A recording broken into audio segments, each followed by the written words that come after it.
Hello दोस्तों, आप सभी का बहुत बहुत स्वागत है स्टडी 91 के यूट्यूब चैनल पर। और मैं शुभम सिंह आपका बहुत बहुत स्वागत करता हूं।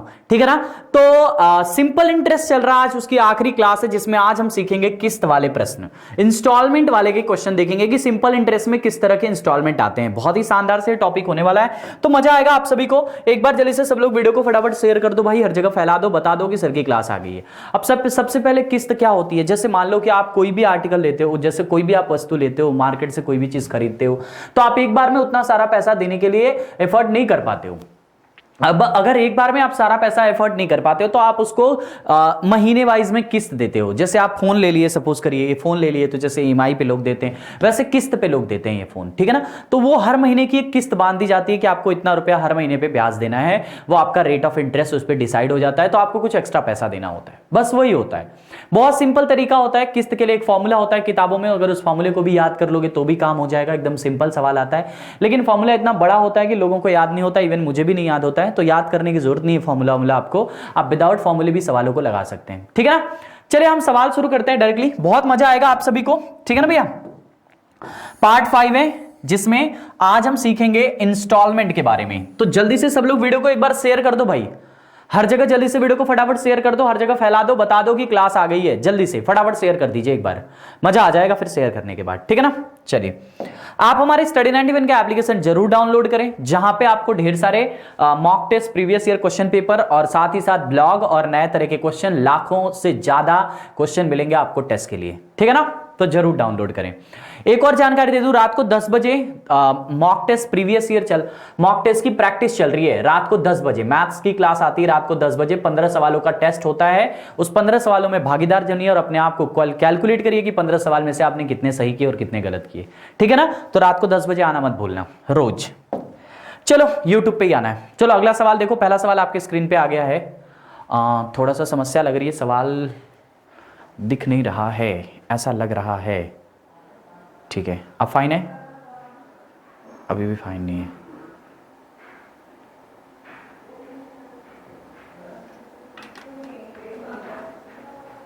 चलो अब फाइन है, दिख रहा है क्वेश्चन। चलिए देखिए क्या लिखा हुआ है। कोई ऋण जो साधारण ब्याज की 4% वार्षिक दर के पश्चात 848 रुपया देय है कि समान किस्तों द्वारा भुगतान के लिए कितनी धनराशि किस्त निर्धारित की गई है।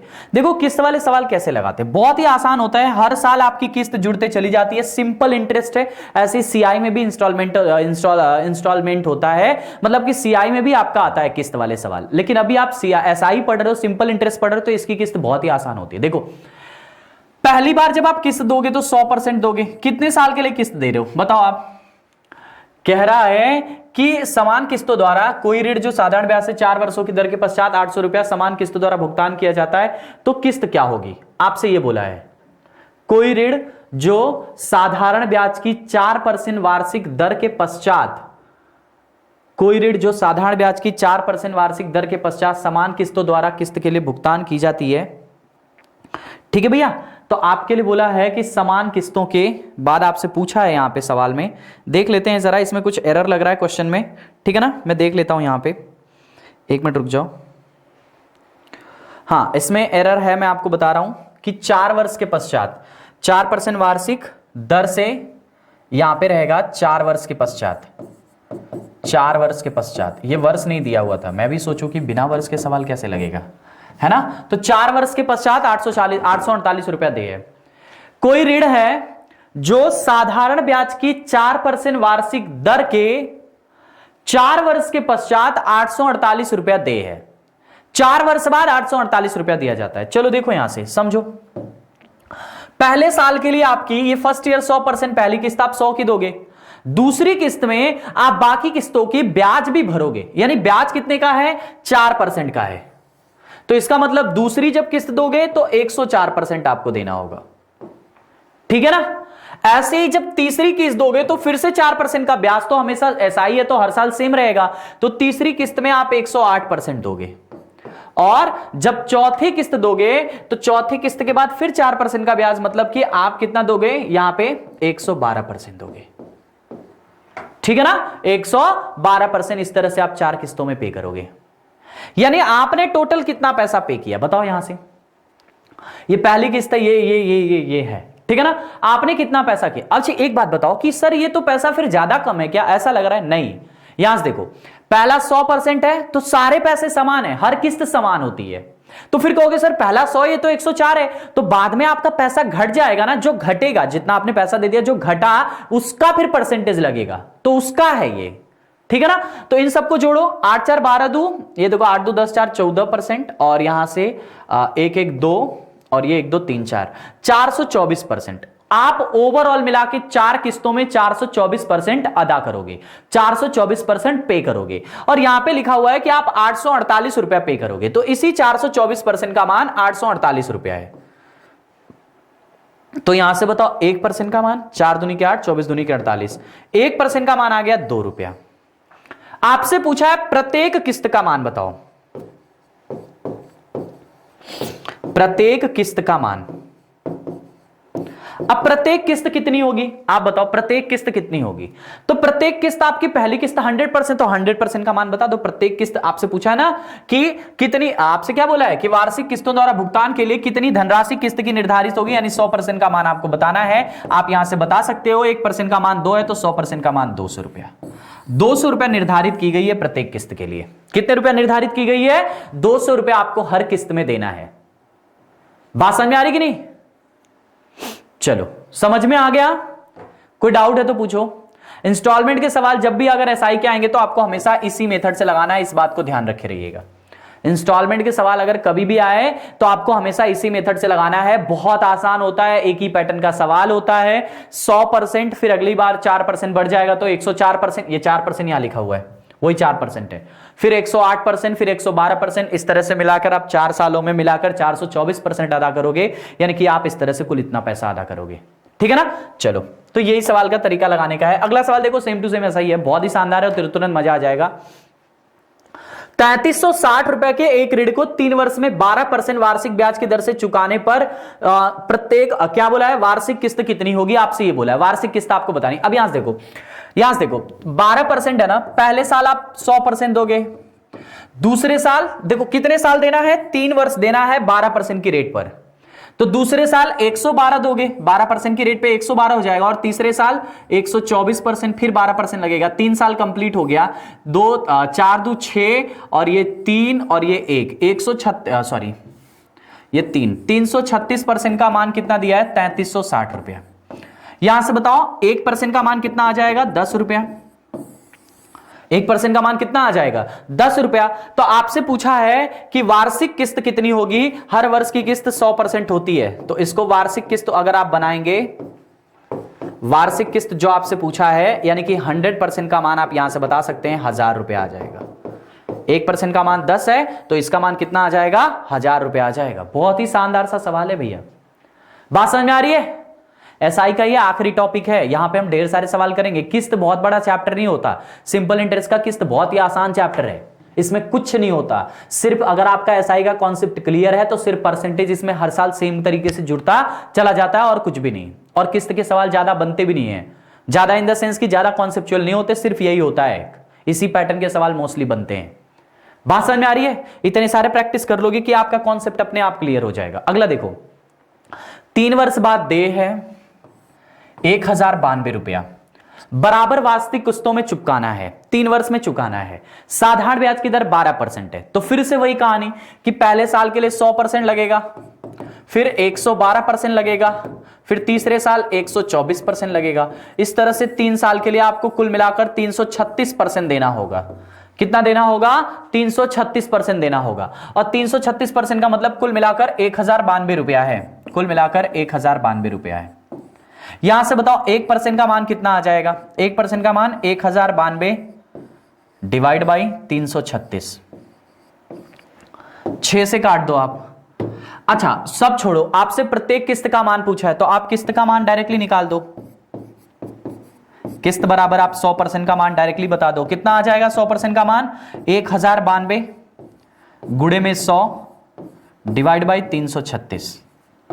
बस इसी को सॉल्व कर दो, 6 से काट दो, 6 पचे 30, 6 छवा 36, 6 से काट दो, 6 से काटिए इसको, तो 6 कम 6, 4 बचा, 6 अठे 48, 6 दूनी के 12, 2 से काट दो 28, 2 से काट दो 91। ठीक है ना। अब यहां से बताओ कितना बना। 7 से काट दो 4 बार, 7 से काट दो 13 बार, और 4 से काट दो तो 25 बार। तो 25 गुणे 13 बना फाइनली, है ना। 25 गुणे 13 बना। अब 13 पचे 65 को 5, 13 दूनी के 26, 26 और 6 मिलके 32। तो प्रत्येक किस्त आपके 325 रुपए की बनेगी। प्रत्येक किस्त आपकी कितने की बनेगी? 325 रुपए की बनेगी भैया। प्रत्येक किस्त का मान 325 रुपए आ जाएगा। अब बताओ समझ में आया? जल्दी बोलो। प्रत्येक किस्त का मान कितना आ जाएगा? 325 रुपए आ जाएगा भैया। ठीक है, फिर से देखो बता देता हूं, समझो ध्यान से। 3 वर्ष बाद 1092 रुपया दे है, सिर्फ कैलकुलेशन है और कुछ भी नहीं। 12% का रेट ऑफ इंटरेस्ट आपको दिया हुआ है। 12% के रेट ऑफ इंटरेस्ट का मतलब कि पहले साल 100% दोगे, दूसरे साल 12% ज्यादा यानी 112 दोगे, तीसरे साल 12% ज्यादा यानी 124 दोगे। इस तरह से आप तीनों साल में मिलाकर 336% पे करोगे और टोटल मिला के आपको 1092 रुपए पे करना है। यानी कि यहां से बताओ 1% का मान कितना आया? 1092 डिवाइड बाय 336। यहां से आपने कैलकुलेट किया। 100% का मान आपसे पूछा, 1% का मान आपको पता है तो आप 100% का मान बता सकते हैं। इसी का 100 में गुणा करके सिर्फ कैलकुलेशन करना और 325 रुपए आ जाएगा। एकदम आसान टाइप है। बताओ जल्दी से, एक बार कमेंट करके बता दो कि हां सर मजा आ रहा है। जल्दी कमेंट करके बता दो भैया। ठीक है, चलो अगला सवाल देखो। 7700 रुपया लिखा हुआ है 5% के, क्या बोला है? 7700 रुपया दे 5% की वार्षिक एसआई पर 5 वर्षों के लिए कर्ज लिया जाता है। कितने वर्षों के लिए कर्ज लिया जाता है? 5 वर्षों के लिए। अब यहां से समझो, पहले साल के लिए 100%, 5% का रेट ऑफ इंटरेस्ट है, तो दूसरे साल के लिए 105%, तीसरे साल के लिए 110%, चौथे साल के लिए 115% और 5वें साल के लिए 120%। यानी टोटल मिलाकर कितना हुआ? आप मेरे को बताओ टोटल मिलाकर कितना हुआ। 5 5 10 को 0, 2 1 3, 3 1 4 और 4 1 5, 1 2 3 4 5, तो ये 5। इसी 550% का मान आपको दिया है 7700 रुपया आपको पे करना है। बात समझ में आ गई? यहां से आप 1% का मान बता दो बस।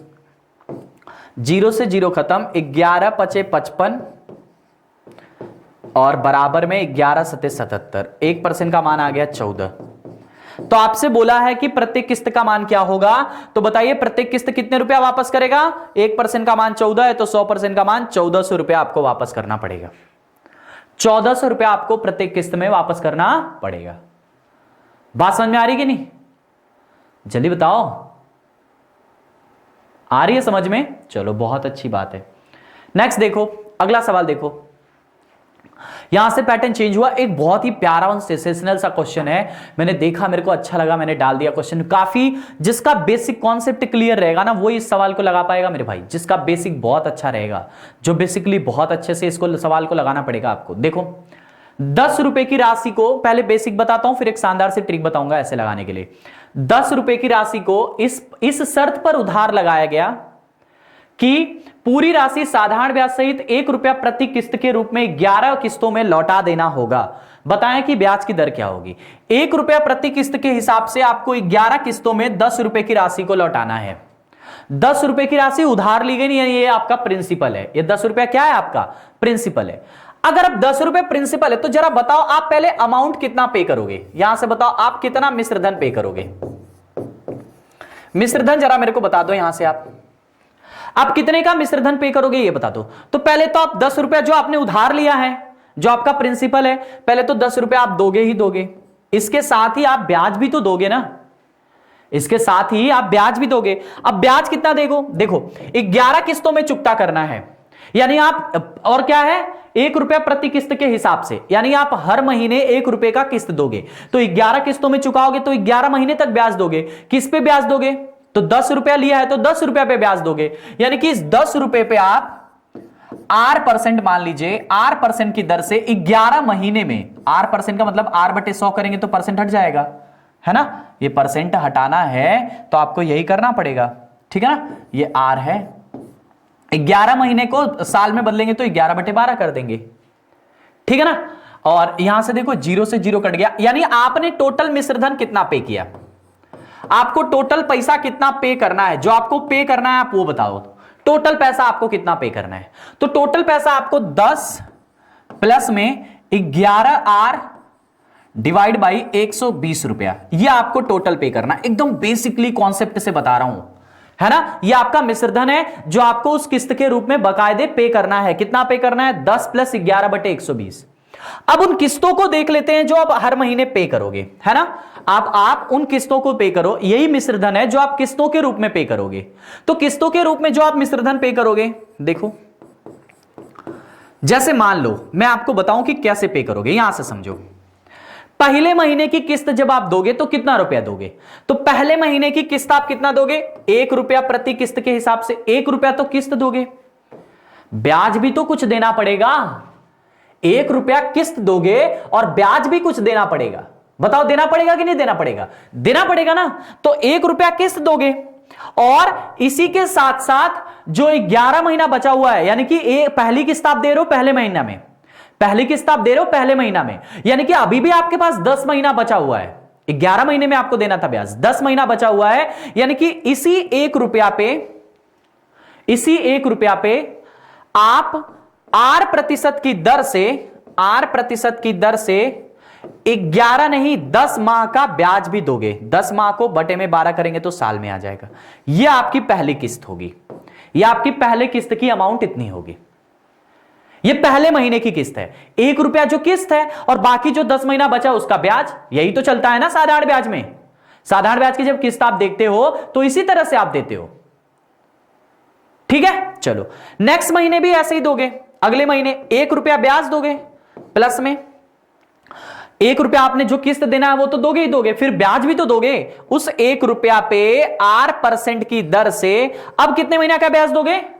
9 महीने का ब्याज दोगे, यानी गुणे में 9 बटे 12 करना पड़ेगा। 12 क्यों कर रहे हैं? साल में बदलने के लिए। यह वार्षिक ब्याज है, आपसे वार्षिक ब्याज पूछा है, ब्याज की दर आपको वार्षिक बताना है तो इसको साल में बदलने के लिए बटे में 12 करना पड़ रहा है। ऐसे ही आप बाकी इंस्टॉलमेंट भी करोगे, ऐसे ही बाकी किस्त भी करोगे। यानी कि लास्ट वाली किस्त कैसे करोगे? 1 रुपया प्लस में आप 1 महीने का R% की दर से 1 माह का ब्याज भी दोगे 1/12 के हिसाब से। इस तरह से आप दोगे, ये नीचे 100, ठीक है ना। तो आप ओवरऑल इस तरह से सारी किस्तों दोगे। तो इन सारी किस्तों को अगर आप जोड़ोगे तो कितना आएगा आप बताओ? अगर इन सारी किस्तों को आप जोड़ोगे तो ओवरऑल ये सारी किस्तें मिलकर आपको कितनी आ जाएंगी? तो यहां से देखो, ये आपका 1 रुपया तो पहले मिश्रधन, देखो यहां से समझो, पहले मिश्रधन जो रहेगा वो 1 रुपया आपका पहले ही रहेगा। यहां से समझो, यानी कि ओवरऑल जब इनको आप ऐड करोगे, जो आपका ये मिश्रधन आ रहा है, समझिए ध्यान से, ये जो आपका मिश्रधन आ रहा है 1 प्लस में, इस तरह से जो आपका मिश्रधन आ रहा है, इन सबको जोड़िए। ये पहले महीने का हो गया 1 रुपया किस्त, दूसरे महीने में बाकी के 10 महीने का ब्याज 1 1 1 1 1 1 1, इस तरह से कितनी बार है? 10 9 8 7, इस तरह से एक बार, मतलब कि टोटल 11 बार है। यानी ये जो आपका मिश्रधन आ रहा है, समझिए ध्यान से, ये आपका जो मिश्रधन आ रहा है वो 11 प्लस में इनको जोड़ना पड़ेगा, जो ये है यहां पे, ये सारे के सारे आपको जोड़ना पड़ेगा। अभी कितना है तो देखो, R/100 आपका कॉमन है और 12 भी कॉमन है, तो R/100 और 12 यानी कि 1200 कॉमन हो गया। क्या बचा? तो 10 plus 9 plus 10 plus 9 plus 8 plus ऐसे कहां तक? 1 तक बचा हुआ है, ठीक है ना। 1 तक बचा हुआ है, तो आपको इनको भी जोड़ना पड़ेगा। तो यानी यहां से आपका मिश्रधन अमाउंट कितना आ जाएगा आप बताओ? अमाउंट कितना आ जाएगा? 11 प्लस में 1 से लेके 10 तक के लिए कौन सा फॉर्मूला लगाते हैं? n into n+1 divide by 2 वाला। तो 10 है, तो 10 1 11 डिवाइड बाई 2, यानी इसका टोटल मान कितना आ जाएगा? 55। तो यहां से हम 55R डिवाइड बाई 1200 कर देंगे। ये आपका वही अमाउंट आया जो आपने किस्त के रूप में दिया है, और ये वो अमाउंट है जो आपको पे करना है।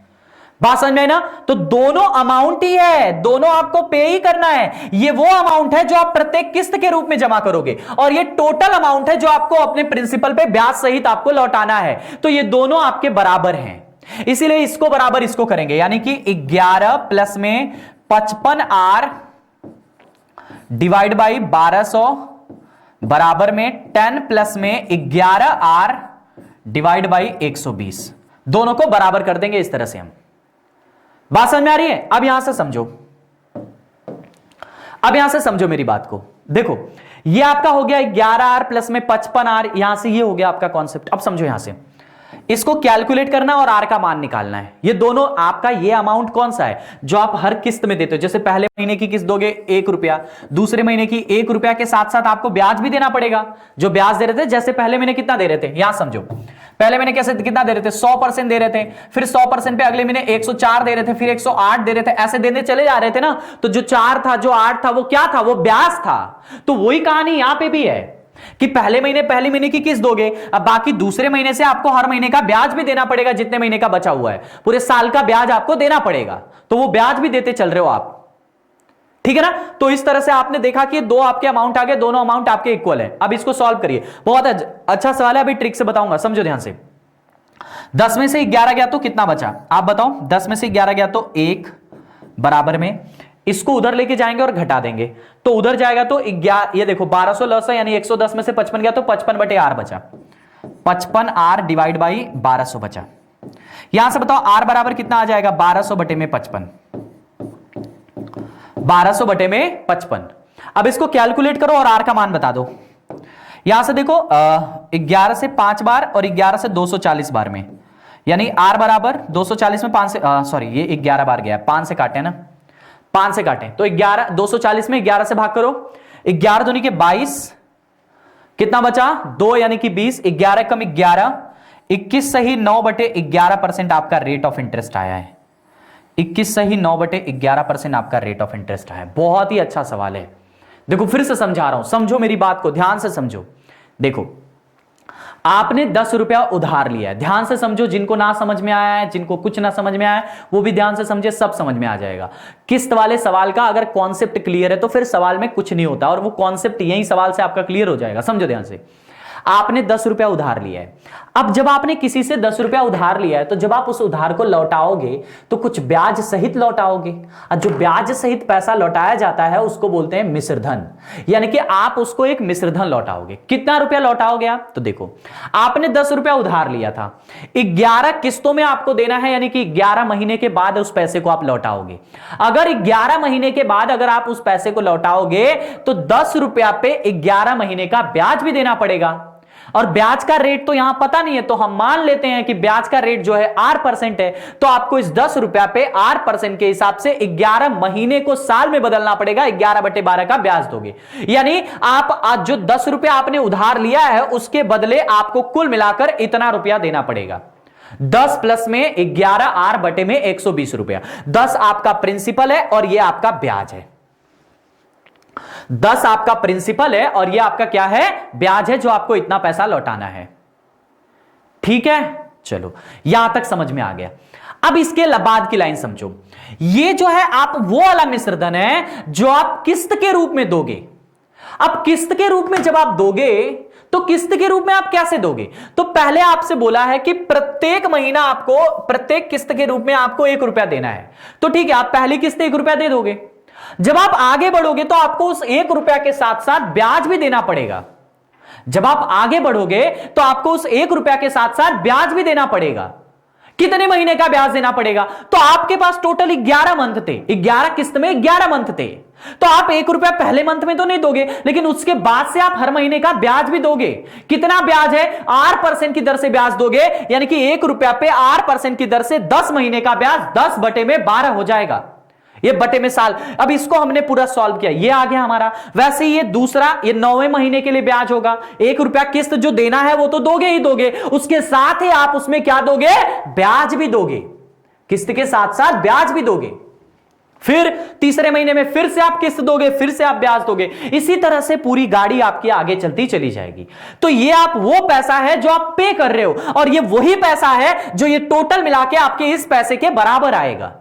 तो जब आप इन सभी को जोड़ोगे, इन सभी किस्तों को, ये सभी किस्तें हैं आपकी जो समान है, अगर सभी किस्तों को आप जोड़ोगे तो इसके बराबर आना चाहिए। तो आपने इन सभी किस्तों को जोड़ा, 1 2 3, इस तरह से 11 महीने तक 11 रुपया किस्त के रूप में दोगे, 11 रुपया प्लस में जो इनका ब्याज दोगे। कितना ब्याज दोगे, तो आपने देखा R/100 सबके साथ है, 10/12 यहां, ये R100, देखो ये R100 और ये 12 ये सबके साथ है।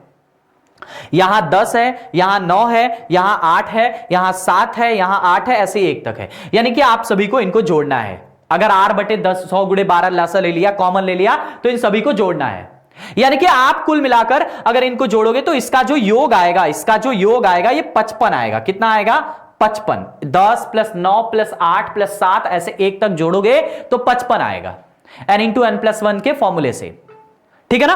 तो ये आ गया 55। अब इसके बाद ये जो आपका अमाउंट आया है, समझो ध्यान से, ये जो आपका अमाउंट आया है, ये अमाउंट इसी अमाउंट के बराबर है, क्योंकि आप ये किस्त दे रहे हो और आप जो उधार लिए हो उस पे मिला के टोटल अमाउंट दोगे, तो दोनों अमाउंट आपके इक्वल हैं। तो इन दोनों अमाउंट का आपने इक्वल कर लिया, दोनों अमाउंट को इक्वल कर लिया तो आपको आर का मान आ गया। बहुत ही अच्छा सवाल था ये, पूरा कॉन्सेप्चुअली मैंने आपको समझाया है, एकदम कॉन्सेप्चुअली। इन दोनों अमाउंट को आपको इक्वल करना है, यहां से आपको आर का मान निकाल देना और सवाल में कुछ भी नहीं करना है। बात समझ में आ रही है? तो ये तो आपने कॉन्सेप्चुअली, अब कैलकुलेशन समझा देता हूं थोड़ा सा। 11 प्लस में 55 आर बटे में 1200 और ये 10 प्लस में 11 आर बटे में 120, ये दोनों आपस में इक्वल है।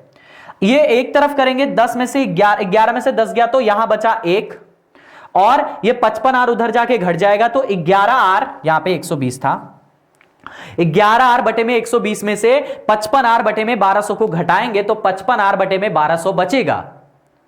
ठीक है ना? क्योंकि यहां से देखो इसका लसा कितना आएगा, 1200 और 120 का लसा 1200 आया, तो 1200 में ये 120 है तो ये 110 आर हो जाएगा। 110 आर में से 55 आर घटा तो 55 आर बच जाएगा। तो 55 आर बटे में 1200 बराबर 1 रुपया।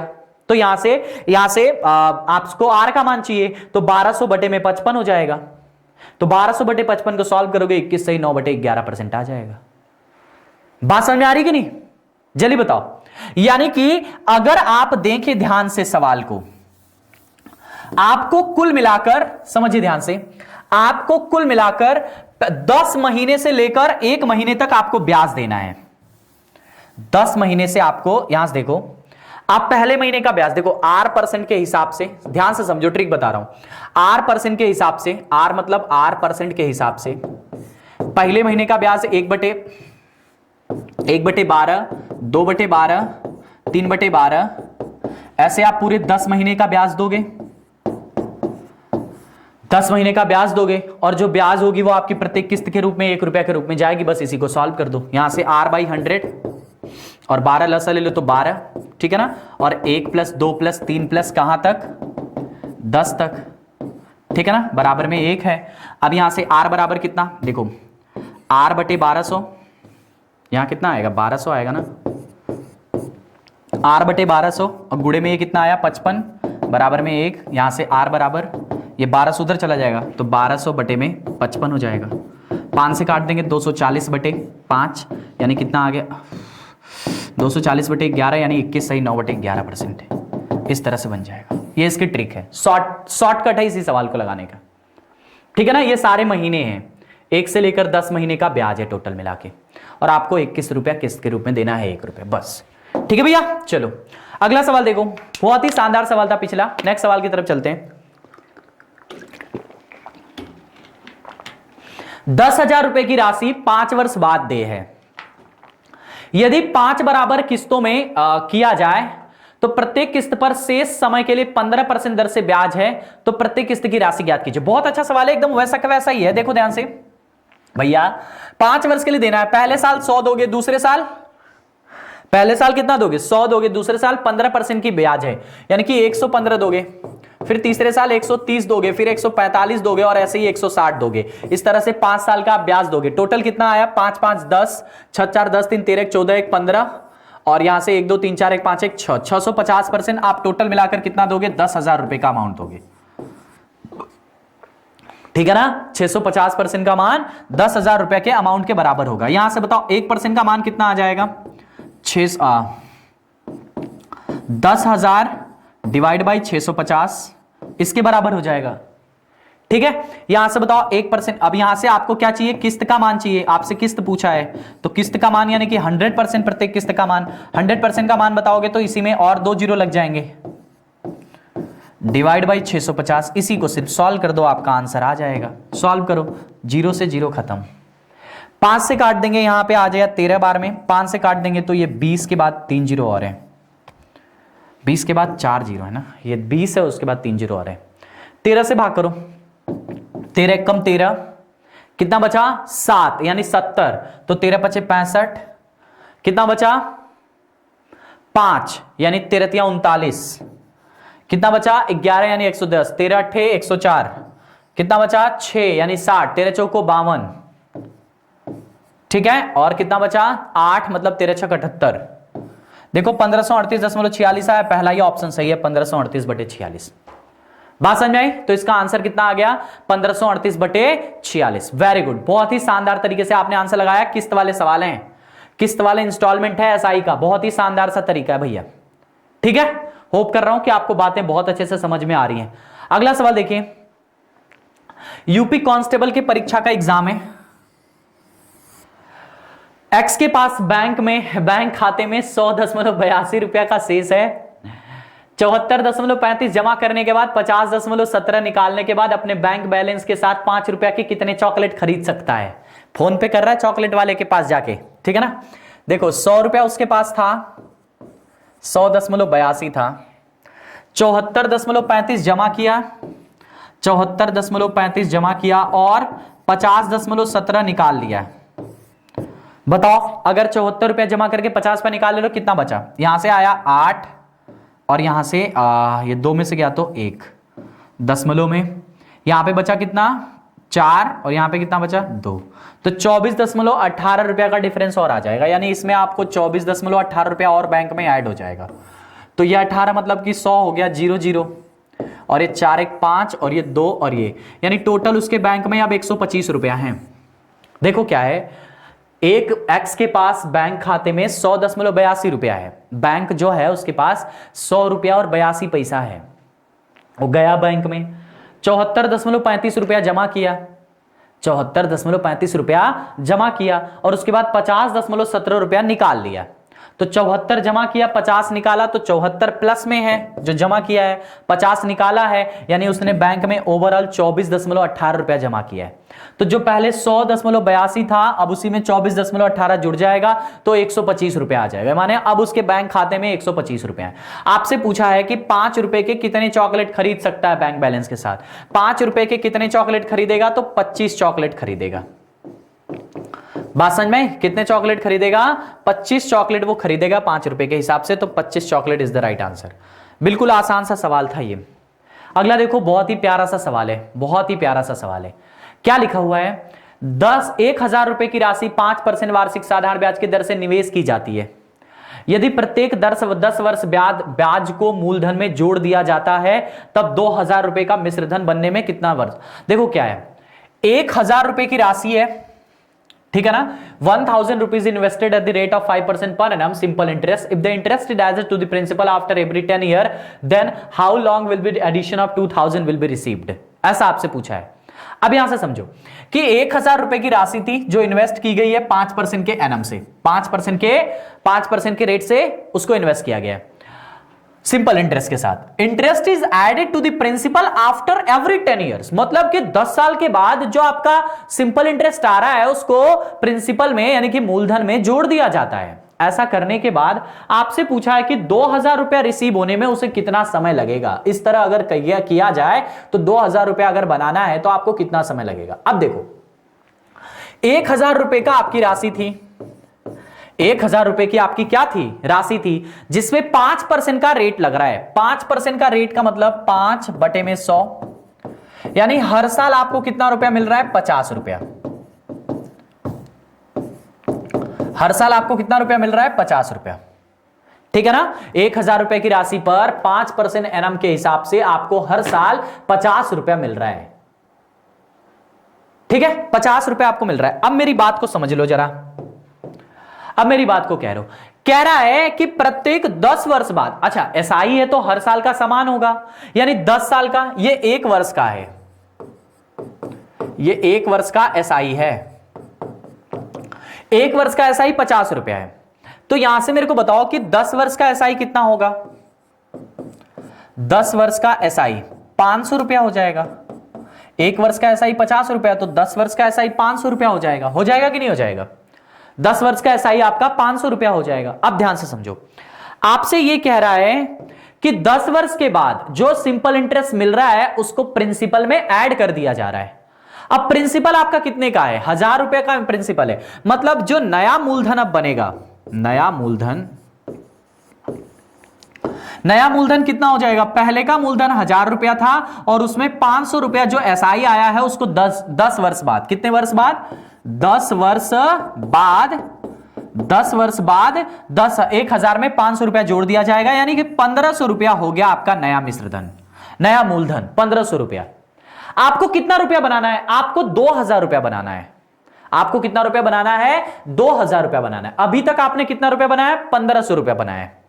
अब कितने साल बीत गए, 10 साल बीत गए, ठीक है ना। सवाल समझने को बेसिक बहुत अच्छा होता है आपका समझना, कॉन्सेप्चुअल बहुत ध्यान से समझो सवाल के। देखो ध्यान से क्या कह रहा है, 1 वर्ष का एसआई आपने निकाला, 1000 रुपए पे 5% पर एनम के हिसाब से 50 रुपए का एसआई आया 1 साल का, तो 10 वर्ष का एसआई कितना आ जाएगा, 50 रुपए का एसआई है 1 साल का, तो 10 वर्ष का 10 गुणे 50, 500 रुपए एसआई आ गया 10 वर्ष का, ठीक है। ये 10 वर्ष का एसआई है। अब आपसे कंडीशन है सवाल में कि 10 वर्ष के बाद, बहुत अच्छा सवाल है, 10 वर्ष के बाद जो सिंपल इंटरेस्ट आपको प्राप्त होता है उसी को मूलधन में जोड़ दिया जाता है। तो ये जो आपको 500 रुपया मिला है इसी को मूलधन में जोड़ दिया जाएगा, मूलधन आपका 1000 रुपए का है, तो इस 1000 में 500 रुपए को जोड़ दिया जाएगा, तो नया मूलधन अब आपका 1500 हो गया। अब इस पे आपको ब्याज लगाना है, यानी कि अब इस पे आपको ब्याज लगाना है, 1500 के हिसाब से आपको 2000 रुपया बनाना है, 1500 के हिसाब से आपको 2000 बनाना है, ये आपका मिश्रधन है।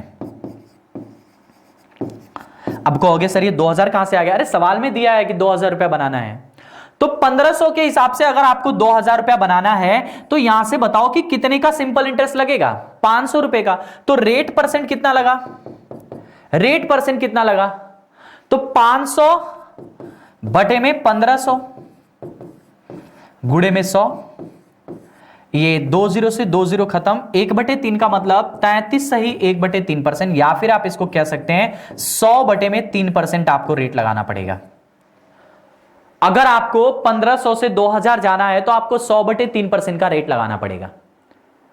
अब इतने परसेंट का रेट आपको टोटल चाहिए, पता नहीं कितना साल लगेगा ये तो नहीं पता, लेकिन आपको पता है कि, यहां से समझो, आपको क्या पता है, 5% का रेट जो है वो 1 साल के लिए है, 5% का रेट आपका 1 साल के लिए है, तो 100/3% का रेट कितने साल में प्राप्त होगा, 5% का रेट आपको 1 वर्ष में प्राप्त होता है, तो 100/3% रेट लाना है अगर आपको अमाउंट को 2000 रुपया बनाना है तो, यानी कि 100/3% के हिसाब से आपको कितना वर्ष लग जाएगा, तो देखो यहां से देखो 1/5 गुणे में 100/3, इसने काट दिया इसको 20 बार में, तो 6 सही 2/3 वर्ष, 6 सही 2/3 वर्ष, कितना लग गया, 6 सही 2/3 वर्ष, यह आपका समय लग गया,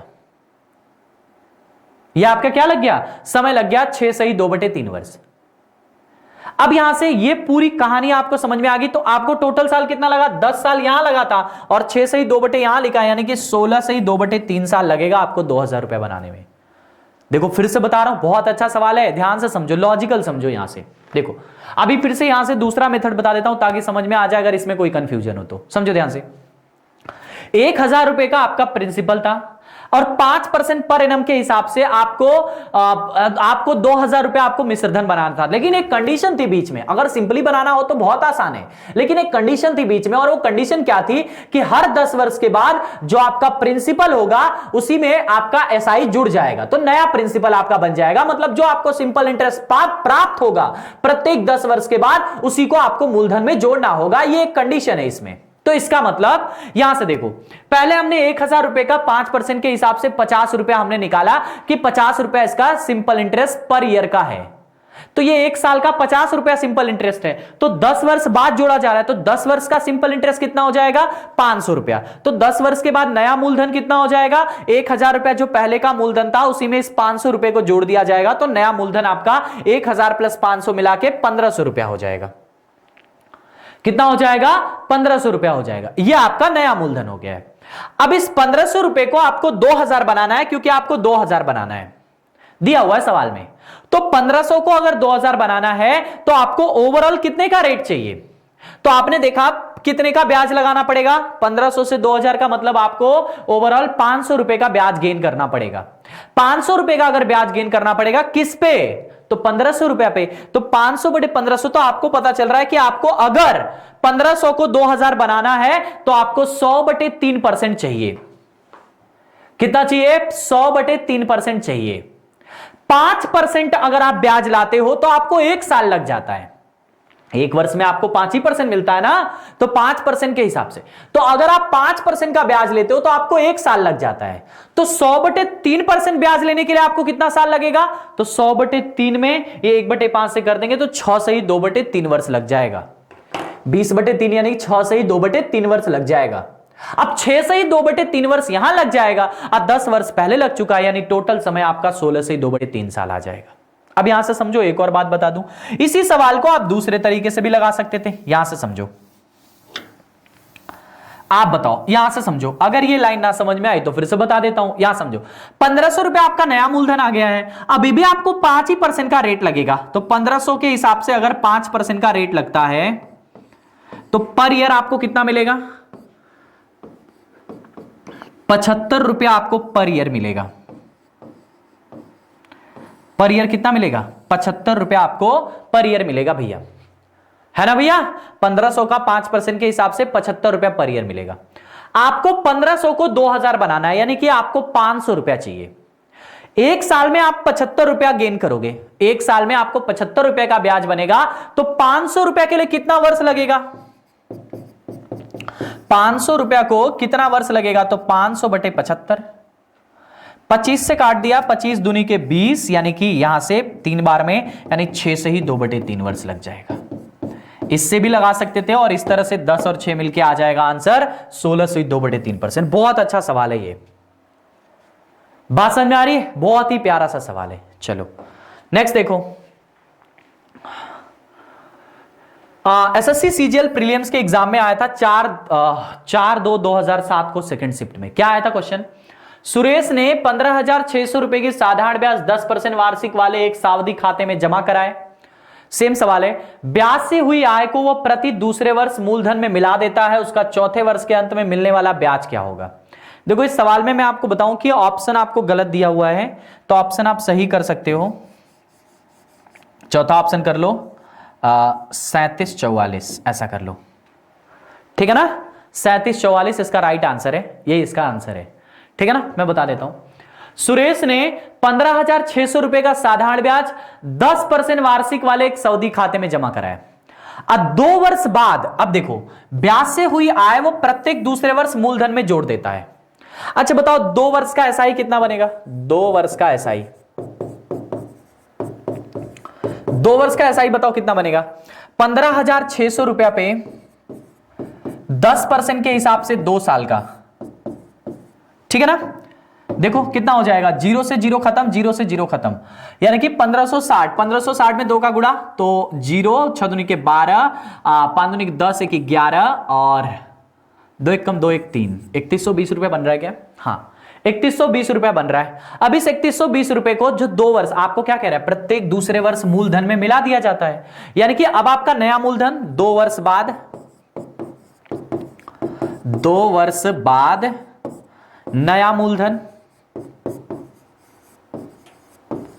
2 वर्ष बाद आपका नया मूलधन कितना हो जाएगा बताओ? आपका जो पहले का मूलधन था 15,600, इसी में आपको 3120 रुपया जोड़ना होगा, यानी कितना हो जाएगा? 20 यहां और ये 7 और 5 3 8, 18,720 रुपया, 18,720 रुपया आपका अमाउंट हो गया है 2 वर्ष के बाद। ये आपका नया मूलधन हो गया है, नया प्रिंसिपल है। तो कह रहा है चौथे वर्ष के अंत में कितना होगा? अब चौथे वर्ष, 2 वर्ष आप पार कर चुके हो, अभी भी 2 वर्ष बचा हुआ है, 2 वर्ष बाद चुके हो, 2 वर्ष और बचा हुआ है, तो 10% के एनएम के हिसाब से, 10% प्रति वर्ष के हिसाब से आपको फिर से 2 साल का ब्याज इसमें जोड़ना होगा। तो इसका मतलब फिर से अगर मैं आपसे बोलूं कि 4 साल बाद, यहां से बताओ 2 वर्ष का नया एसआई कितना होगा? 2 वर्ष का 18,720 रुपए पे 20% के हिसाब से 2 साल का एसआई कितना बनेगा? 0 से 0, 0 से 0 खत्म, ठीक है ना? अब यहां से बताओ कितना बन रहा है आंसर? ये 2 है,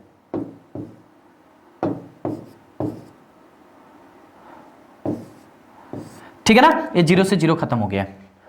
अब इसको कैलकुलेट कर दो, 4 है यहां पे, तो 4 इसके साथ आएगा, तो 2 दूनी के 4, ये 4 दूनी के 8, सॉरी 4 दूनी के 8, ठीक है ना, 4 दूनी के 8 हो गया। आपसे क्या पूछा है, ऐसा ही पूछा है ना। देखो दो क्या बोला, एक मिनट रुक जाओ। 15,600 रुपया साधारण ब्याज की 10% वार्षिक दर पर एक सावधि खाते में जमा करवाया है, ब्याज से जुड़ी आय को प्रति दूसरे वर्ष मूलधन में मिला देता है। तो 15,600 रुपया पे 2 वर्ष का एसआई 10% के हिसाब से, तो 6 दूनी के 12 को 2, 5 दूनी के 10 की 11 और 3 ने 2 कम 2 1 3, 3120 रुपया। 3120 रुपया को इसमें जोड़ेंगे तो 20 आ गया, और 6 1 7 आ गया, और 5 3 8, 18,720। 18,720 आया है। अब इसमें हमें 4 का गुणा करना है ना। आपको नया मिलने वाला ब्याज आपसे पूछा है। देखो तो ये 2 वर्ष का है, 10 10 मिला के 20% के हिसाब से। अरे नहीं 10 10 यहां 10 ही लगेगा ना, जब 2 वर्ष लगा रहे हो तो 10 ही % लगेगा। 10% के हिसाब, 10% है ना, यहां 10% है, एनम आपका 10% ही रहेगा, तो 10% के हिसाब से। अब इसका गुणा करो, कितना आ जाएगा, 2 दूनी के 4 और 7 दूनी के 14 को 4 और 2 छका 8 दूनी के 16 1 17 और 2 1 कम 2 1 3, 3744 रुपए आपको ब्याज मिलेगा, जो मैंने आपको बता दिया था पहले ही। ठीक है भैया, देखो फिर से बता देता हूं, फिर से समझो। सुरेश ने 15,600, जैसे पिछले सवाल में था ना, पिछले सवाल में क्या था कि प्रत्येक 10 वर्ष के बाद मूलधन में जोड़ दिया जाता था ब्याज, वैसे ही इसमें है कि प्रत्येक 2 वर्ष के बाद मूलधन में जोड़ दिया जाता है ब्याज, प्रत्येक 2 वर्ष के बाद, ऐसा आपसे कहा है। तो सुरेश ने 15,600 रुपए का साधारण ब्याज लिया है। 15,600 रुपए का जो साधारण ब्याज है वो 10% एनम के हिसाब से, कितने परसेंट का एनम है, 10% का एनम है। 10% के हिसाब से आपसे ऐसा कह रहा है, ब्याज से हुई वह प्रति दूसरे वर्ष मूलधन में जोड़ देता है, यानी 2 वर्ष बाद जो उसका ब्याज आएगा उसको मूलधन में जोड़ देगा। तो 15,600 रुपए के हिसाब से 2 साल का ब्याज कितना बना, 15,600 रुपए के हिसाब से 2 साल का ब्याज आपने देखा तो 3120 रुपया बना। ये जो आपका 3120 रुपया आया है, इसी को आपको मूलधन में जोड़ देना होगा। तो नया मूलधन जो आपका 15,600 रुपए का मूलधन था, इसी में 3120 जोड़ दिया, तो नया मूलधन 18,720 रुपए का आ गया। अब इस मूलधन पे फिर से 2 वर्ष के बाद मिलने वाला ब्याज कितना होगा, आपसे यही पूछा है। तो अब आपका नया मूलधन ये हो गया, तो इस पे आपको नया ब्याज मिलेगा, यानी कि 2 वर्ष बाद एसआई आप कहो या ओवरऑल कहो तो 4 वर्ष हो गया ना, क्योंकि 2 वर्ष यहां हुआ था, 2 वर्ष यहां, यानी 4 वर्ष बाद आपको एसआई जो मिलेगा इसी पे 10% के हिसाब से 2 साल का। तो 18,720 पे 10% के हिसाब से 2 साल का एसआई, 10% यहां है और यहां 2 वर्ष हो गया है, 4 वर्ष बाद पूछा है तो 2 साल बचा हुआ है, तो 2 साल का एसआई आपने निकाला तो 3744 रुपए आएगा। ऑप्शन गलत है इसमें, इसका 3744 इज द राइट आंसर होगा। अगला देखो क्या है, देखो ब्याज की प्रभावी वार्षिक दर जो अर्धवार्षिक आधार पर देय है 13% वार्षिक पर नामांकित की जाती है, मेल खाती है, तो आपको बताना है। देखो वार्षिक दर आपसे पूछा है, ब्याज की वार्षिक दर आपसे पूछा है, लेकिन वो अर्धवार्षिक आधार पर देय है। ये सवाल एकदम सीआई जैसा है, कैसा है, सीआई जैसा है। देखो ये सिंपल इंटरेस्ट का ही सवाल है, सिंपल इंटरेस्ट में बनता है इस तरह का सवाल, लेकिन पूरा ऐसा सीआई की तरह लगेगा, कंपाउंड इंटरेस्ट की तरह लगेगा। देखो 13% का ब्याज है लेकिन अर्धवार्षिक है, यानी आधे साल में कितना लगेगा, देखो 13% आप साल में दोगे तो आधे साल में कितना दोगे, 6.5%। अच्छा, 1 साल बाद आपसे पूछा है कि वार्षिक दर क्या होगी, 1 साल बाद आपसे पूछा है, तो आप अगर हर 6 महीने, अर्धवार्षिक का मतलब होता है हर 6 महीने, अगर हर 6 महीने पे ब्याज दोगे, 13% अगर साल का दे रहे हो तो हर 6 महीने पे 6.5 ही दोगे, आधा ही दोगे, तो 1 वर्ष में 2 छमाही आती है। इसका मतलब हमें इस तरह से निकालना है a प्लस बी प्लस में ए बी डिवाइड बाई 100, हमें ये यूज करना है, ठीक है ना। अब इसी को लगा दो सिंपल सा, a कितना है 6.5 प्लस में 6.5 प्लस में 6.5 गुणे में 6.5 डिवाइड बाई 100, ये कितना आ जाएगा 13 प्लस में 65 का स्क्वायर कितना होता है 6 7 42, 42.25 डिवाइड बाई 100, यानी कितना हो जाएगा 13 प्लस में 0.4225, यानी कितना हो जाएगा 13.4225% आपको फाइनली मिलेगा, 13.4225%। ये वाला ऑप्शन सही है। बात समझ आई भैया, ये तरीका आपने परसेंट में पढ़ा है, वही तरीका आप यहां पे इस्तेमाल कर रहे हो, कुछ भी नया नहीं है, ठीक है ना। ये अर्धवार्षिक आपसे कहा है, अर्धवार्षिक का मतलब हो जाता है कि हाफ ईयरली आपसे ब्याज ले रहा है। हाफ ईयरली वार्षिक दे क्या है, मतलब ये सवाल तो एसआई का है लेकिन कंपाउंड इंटरेस्ट जैसा है, ओवरऑल समझ लो कंपाउंड इंटरेस्ट का ही सवाल है। अर्धवार्षिक के हिसाब से एक साल का ब्याज क्या होगा अगर 13% उसकी रेट दी हुई है तो। चलो अगला देखो, एक और सवाल ही ऐसा एसएससी सीजीएल प्रीलिम्स में आया था, ये देखो, ठीक है ना। और ये देखो बहुत ही प्यारा सा सवाल है, 6% के हिसाब से अर्धवार्षिक सेम टू सेम है यार, यानी 3 + 3 + 6% है तो आधे साल का कितना होगा, 6% वार्षिक है तो आधे साल का कितना होगा, 3 होगा। तो 3 + 3 और प्लस में 3 × 3 डिवाइड बाई 100 यानी 6 + 0.09 तो 6.009 6.09% का ब्याज लगेगा, ऑप्शन नंबर डी वाला। बात समझ में आ रही भैया। तो ये आपका किस्त वाले सवाल थे, इंस्टॉलमेंट वाले सवाल थे जो आपने सिंपल इंटरेस्ट में सीखा। और उसी के साथ साथ खाली इंस्टॉलमेंट नहीं था, इसी में इंस्टॉलमेंट के कुछ ज्यादा सवाल बनते नहीं एसआई में, बहुत नॉर्मल सा इंस्टॉलमेंट होता है, बहुत ही इजी सा होता है। तो आपको मैंने सिखाया, उसी के साथ साथ कुछ मिक्सिप टाइप के भी क्वेश्चन किए। आपका सिंपल इंटरेस्ट नाम का टॉपिक खत्म हो गया, अगले क्लास से जो चलेगा वो सीआई चलेगा, कंपाउंड इंटरेस्ट में आपको अगली क्लास से पढ़ाऊंगा, ठीक है ना। तो जुड़े रहना, रोज शाम को 7 बजे मैथ्स की क्लास चलती है स्टडी 91 के यूट्यूब चैनल पर। मजे के साथ पढ़ते रहो, हंसते रहो, मुस्कुराते रहो, अपना और अपनों का ख्याल रखो। अगर वीडियो अच्छी लगी है तो शेयर जरूर करना, ठीक है ना भैया। Thank you, enjoy, love you all, जय हिंद।